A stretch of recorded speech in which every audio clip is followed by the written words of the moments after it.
How to add new friend on Discord mobile. Hello guys, in this video I will show you how to add new friend in your Discord mobile. First go to Discord and then click this one and click this icon.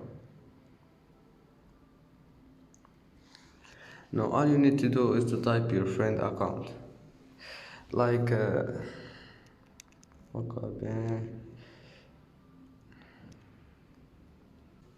And here you should be careful because any wrong word can give you another account. Now it's not working because that's my account. If you try your friend account, it will be done.